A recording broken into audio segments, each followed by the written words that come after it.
Inisto na ng Team Thailand ang pandaraya o panlalamang ng Team Yukinori Ugoni sa gloves sa ginamit kontra yan kay Worawot Chainoy. Matindi ang mga revelasyon. Nag-iiwan ng malaking usapin sa mundo ng boxing ang laban noong October 1 sa pagitan ng pambato ng Thailand na si Chainoy Rahman Worawot at ang dating IBF World Champion na si Yukinori Ugoni sa Japan. Sa kabila ng matapang na pakikipagsabayan ng batang Thai fighter, nagtapos ang laban sa pamamagitan ng unanimous decision pabor kay Ugoni. Bagay na umani ng halo-halong reaksyon mula sa mga boxing fans at sa mga boxing analyst.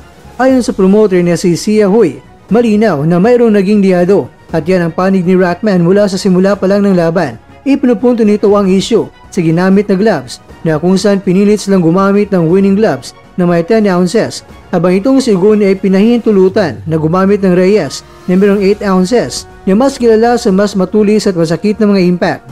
Pero ang nangyari mga kwento ay pinayagan itong si Worawot na gumamit ng Cleto Reyes gloves pero mas malaki kay Ugoni dahil 10 ounces pa rin ito. Anya, malaking bagay ang naturang bintahe lalo na sa laban na nakasalalay ang reputasyon ng batang Thai prospect. Hindi lamang sa gloves nagtapos ang kontrobersiya dahil sa round 2 mga kakwento ay naitala pa ni Worawot ang isang knockdown laban niyan kay Ugoni dahil upang nakuha niya ang kalamangan sa laban. Pero gayon pa man, sa huli ay ibinigay pa rin ng tatlong murado